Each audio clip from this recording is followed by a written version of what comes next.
That's good. Is this cappuccino? It's some good foam right there. They did That's a a good nice, coffee. strong. Look at this adorable. I'm filming myself and I forgot about that. Wait, I'm in this? Yeah. Oh gosh. For my portfolio. Milk, beer, and cappuccino. What a mess. Oh, ça va.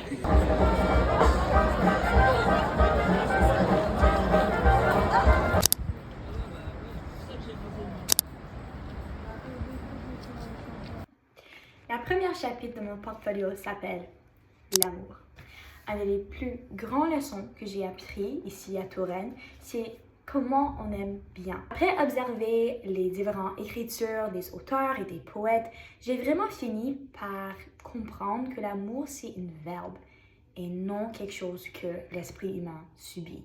Dans l'écriture, dans la façon dont les auteurs s'expriment, c'est quelque chose que on doit mettre en action parce que c'est quelque chose qui nous rend humaines. Il faut l'employer. Alain Baraton écrit à propos de la rose comme un symbole d'amour. Et il écrit spécifiquement à propos de Ronsard et comment la rose est non seulement employée comme un cadeau qu'on donne à nos amours, mais même comme un instrument de l'amour dans la poésie. Alors, il utilise Ronsard comme exemple et il met Ronsard en scène pour décrire comment la jeunesse, la fleur ou la rose, c'est utilisé spécifiquement pour métaphoriser cette dynamique ou cette dichotomie littéraire. Alors, il dit, le premier auteur qui vient à l'esprit quand on évoque la littérature et la rose est bien sûr Pierre de Ronsard. Quand vous serez bien vieille, au soir, à la chandelle, assise auprès du feu, devinant et filant, direz, chantez mes vers, en vous émerveillant. Ronsard me célébrait du temps que j'étais belle. Regrettant mon amour et votre fier dédain, vivez et m'en croyez, n'attendez pas à demain. Cueillez dès aujourd'hui les roses de la vie. Même comme notre esprit humain, l'amour c'est quelque chose d'impermanent. Alors avec notre jeunesse, il faut cueillir les roses d'aujourd'hui. Pour moi, j'avoue que l'amour, c'est pas toujours la pratique la plus facile. La région de Tours est aussi spéciale. Pour moi, c'est parce que l'amour encercle la ville. Et le langage des roses est vraiment là comme symbole de l'amour. Les différents poèmes de Ronsard qui évoquent des sentiments d'aimer, de cueillir la jeunesse, de cueillir la chance. Carpe diem, de prendre chaque opportunité d'être jeune et chaque opportunité de partager l'amour qu'on peut. Parce que la vie est courte et les chances d'aimer sont aussi limitées.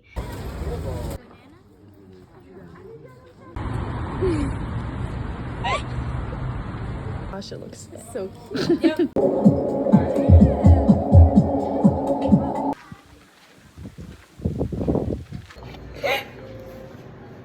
You have to smell it.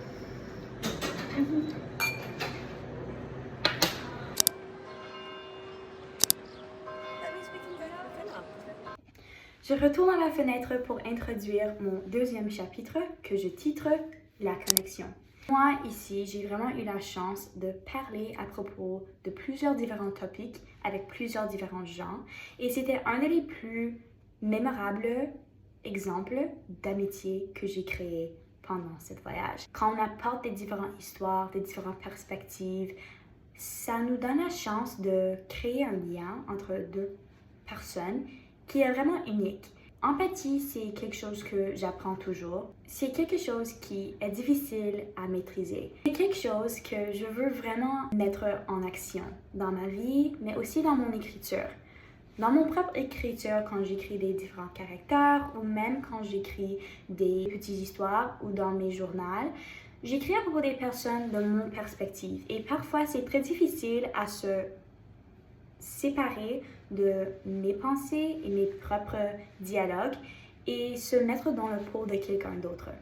Alors, j'ai vraiment trouvé la littérature de Balzac vraiment intéressante dans cette capacité parce qu'il encourage le lecteur de connaître des gens d'une façon qui n'est pas toujours confortable ou même parfaite. C'est comment on interacte avec des gens réels. On fait des choses parfois qui n'est pas toujours agréable, mais c'est aussi une méthode d'écrire qui nous fait penser que moi j'ai aussi fait ces erreurs, ou moi j'incarne ces qualités que je n'aime pas dans ce caractère. Et c'est une méthode d'écriture que je trouve vraiment agréable pour connecter mieux avec l'œuvre, mais aussi je peux connecter mieux avec des gens dans la vraie vie aussi. Dans le curé de Tours, j'ai trouvé plusieurs exemples de personnages que j'ai réfléchi si j'avais déjà rencontré eux dans la vie réelle. Parce que les qualités qu'ils incarnent, c'est trop familier et c'est pas nécessairement des qualités bonnes, mais c'est pas nécessairement des qualités mauvaises aussi. Alors, sur page 35 de Le Curé de Tours, Balzac dit « La morale et l'économie politique repoussent également l'individu qui consomme sans produire, qui tient une place sur terre sans répandre autour de lui ni bien ni mal, car le mal est sans doute un bien dont les résultats ne se manifestent pas immédiatement. » J'ai trouvé que ça c'était une perspective d'un auteur très réaliste. Le curé de Tours emploie des personnages réels. Et ça c'est pourquoi c'est une des raisons que j'ai vraiment apprécié ce livre. C'était parce que je me sentais frustrée avec plusieurs qualités des caractères ou des personnages. Je ne savais pas pourquoi ils laissaient ces qualités humaines, qualités de jalousie ou de désir, prendre contrôle de leur personnalité. Et ça m'a enseigné vraiment que quelle sorte de personne est-ce que moi j'aimerais être. Je veux être le type de personne qui demande pourquoi. Je veux être curieuse. Je veux savoir pourquoi est-ce que certains gens réagissent aux situations comme ça, avec des qualités parfois mauvaises. Et la connexion, c'est vraiment le thème que j'ai pris de ça. On peut demander ces questions importantes pour être des meilleures personnes, des meilleurs amis, mais aussi pour incarner l'empathie et la connexion. Moi, ça se voit qu'on a le droit de les partager. If you get it's really not strong. I like how it tastes almost like smoky. What jam is that? Oh, it's a honey. Yeah. Okay.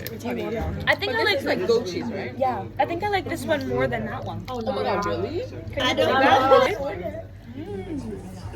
I love the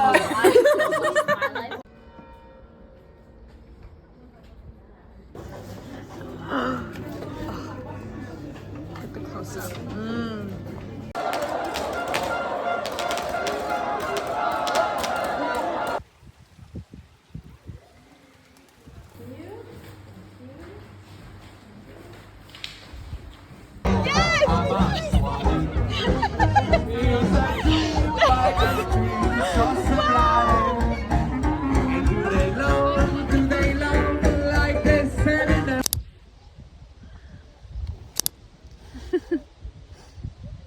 Alors, pour mon troisième thème ou chapitre de mon portfolio, je voudrais discuter la narrative. Parce qu'on discute plutôt pendant notre cours les histoires. Comment on partage les histoires au-delà des cultures ou des périodes de temps. Et on interprète dans nos propres sens qu'est-ce que les histoires veulent dire. Je voudrais mettre en face une des plus fameuses figures françaises et figures de l'Église catholique ainsi que figures féminines dans les narratives françaises, et c'est Jeanne d'Arc. Dans mes études individuelles de Jeanne d'Arc et dans mon propre expérience avec elle, je vois Jeanne d'Arc comme une figure féminine et fiable à son état, mais aussi à sa foi. Et c'est une des plus inspirantes valeurs de Jeanne d'Arc. Ces qualités de Jeanne d'Arc sont inspirantes pour des différentes personnes, pour des différentes raisons. Beaucoup de gens voient Jeanne d'Arc dans eux-mêmes. Je voudrais savoir pourquoi. Alors, quand on était à Chinon, j'ai ramassé ce livre par Colette Bonne et ça s'appelle Les vérités et les légendes. Alors, c'est une analyse du fiction et des faits qui entourent Jeanne d'Arc.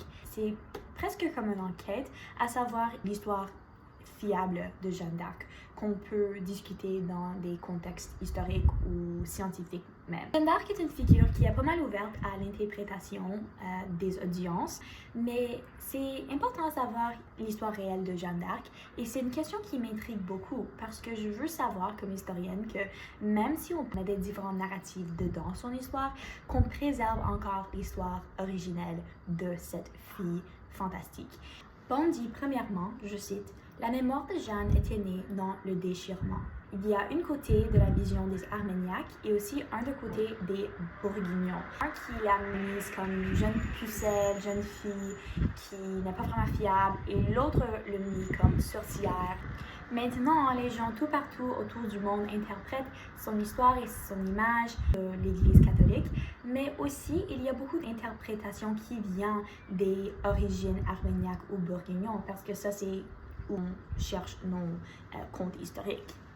Dans la région de Touraine spécifiquement, Jeanne représente les identités françaises et c'est pour ça que son narratif est pris dans beaucoup de différentes directions selon le groupe qui interprète son figure. Alors, quand on met en vedette une caractère et une figure aussi symbolique que Jeanne d'Arc, il faut discuter aussi du narratif qu'elle existe sous.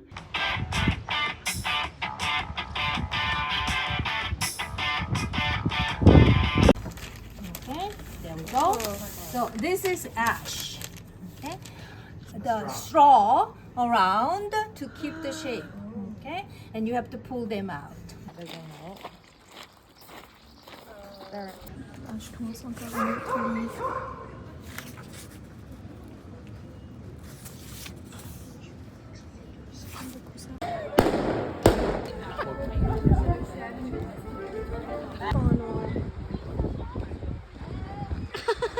They brought their dog? Yes, back there. There's a golden.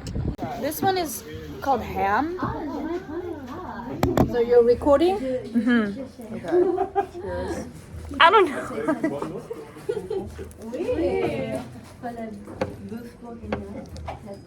Oh, that's lovely. No.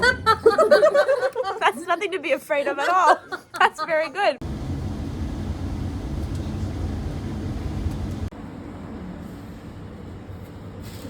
I may not be able to dance in 1920s music, but you know what? I have fun embarrassing myself. La dernière chapitre de mon portfolio s'appelle La joie. Après mon temps à Tours, je comprends vraiment que l'éducation est une action joyeuse et devrait nous rendre très très heureux. Et comme notre ami Rabelais nous enseigne, rire est le propre de l'homme. C'est-à-dire que rire, c'est uniquement une qualité ou une réaction que l'homme et les humains peuvent produire. L'utilisation du satire et du ironie est un instrument littéraire qui nous aide vraiment à comprendre un texte, mais aussi à révéler les différents thèmes humains dans un texte. Par exemple, dans Pantagruel et Gargantua, Rabelais met en caractère ou personnifie des différentes qualités humaines pour mettre en blague les différentes habitudes humaines. Il est capable de pousser ses différentes opinions ou critiques sociales de la haute bourgeoisie de l'époque sur le lecteur quand il emploie l'utilisation de la blague ou du satire. Je trouve qu'on est capable de prendre des situations difficiles ou même des concepts difficiles et tourner ça en forme de rhétorique satire, ça rend l'apprentissage plus facile et plus plaisant en général. Pendant mon temps à Tours, j'ai ri tellement, même si c'était en classe avec mes amis ou même en voyageant quelque part, il y avait beaucoup de choses qui nous troublaient, si c'était la température ou même la transportation. Il y avait beaucoup de moments où quelque chose ça pas se passer comment on a planifié, mais quand on pouvait juste rire ou pas prendre la vie trop sérieuse, ça c'était quand tous les bons blagues et tous les bons moments sont passés. Alors Rabelais était correct en dire que l'éducation devrait être plaisante. Même si on rencontre des situations qui sont difficiles à régler, il faut vraiment rire et utiliser ça comme un outil. Avec ça, je termine mon portfolio. Ça, c'était les 4 plus grandes leçons et outils littéraires que j'ai appris pendant mon temps ici à Touraine. Merci beaucoup de votre écoute. À bientôt. Bisous!